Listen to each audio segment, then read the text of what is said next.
Hi guys. So guys, I have another delicious meatloaf recipe for you. This one is cheesy and juicy and it's a little different. It's stuffed. You guys, it's really delicious. You should try it out. Now for the ingredients, you're going to need some diced onion and minced garlic. You want to get that nice and soft by sauteing it up in a little bit of olive oil. You're also going to need a red bell pepper. Now I went ahead and roasted my red bell pepper for a little bit more flavor, but you can dice it up and saute it with your onion and garlic and get it nice and soft if you don't want to have to roast it. You're also going to need some Italian breadcrumbs, a little bit of tomato paste, a couple of large eggs. You're going to need some mozzarella cheese or provolone cheese, or you can mix the two. A little bit of grated Parmesan cheese, a couple of handfuls of fresh spinach. You're going to need a jar of marinara sauce or homemade marinara sauce. I just used the jar and kind of spiffied it up with some garlic and seasonings and herbs. For your seasonings and herbs, you're going to need some dried basil, some dried oregano, some fresh chopped parsley. You're going to need a little bit of onion powder, garlic powder, and salt and pepper. So to get started, you're going to take a big bowl and you're going to add a couple of pounds of ground beef to it. I just used whatever I had in my freezer. I think one is like 90 something lean and one is like 80 something lean.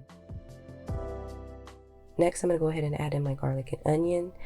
I'm basically adding all of the ingredients except for the marinara sauce to this bowl with my ground beef. This recipe was originally for a Sicilian meatloaf, which you layer in ham and fresh basil, but I'm not a big ham fan, and I definitely don't like mixing meats. Like, I can't see myself eating beef and ham together.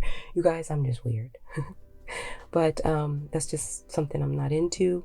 So I kind of switched this up and made it into a stuffed meatloaf, you know, put my own spin on it.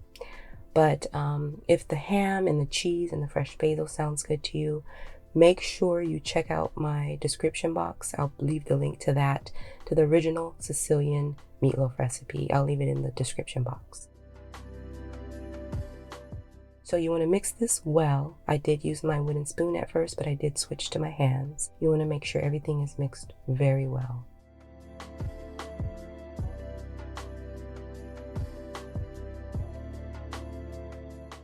So now it's time to shape our meatloaf. You want to take a piece of parchment paper, dump your meat out onto it, and you're going to shape it into a rectangle.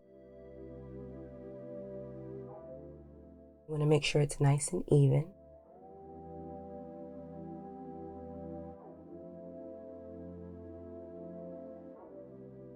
Now it's time to start adding our layers.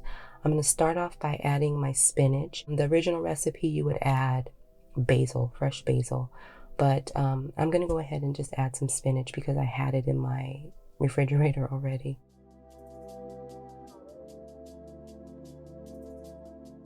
Just want to layer it nice and even.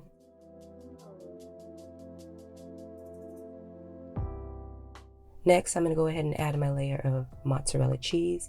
Now you can use mozzarella or provolone or mix the two. I think provolone would be a great addition to this. It would add a lot more flavor. So now it's time to roll our meatloaf. That parchment paper is going to help you roll it. You pull up on the parchment paper as you roll. Now pull up and roll. Pull up on that parchment paper and roll.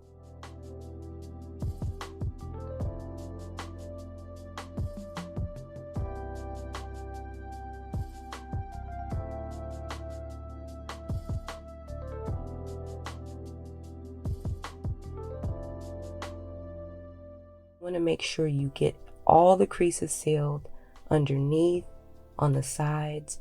You want to make sure you keep as much cheese in as you can because some will leak out because it's cheesy. Just make sure you seal the ends and the bottom very well. Now if you would like, you can go ahead and just stick this in the oven just like this. but I went ahead and added a little bit of marinara sauce to the top before I stuck it in the oven. Your marinara sauce is actually for after it's done. You slice it up and then you drizzle on some marinara sauce before serving. But I just went ahead and slathered some on before I stuck it in the oven.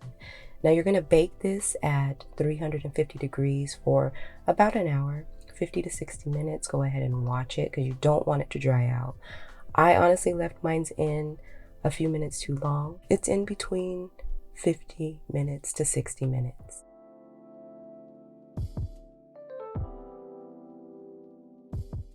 Now once you get it out of the oven, you want to let it set for about 10 minutes so it can soak back up all those juices and the cheese can set a bit.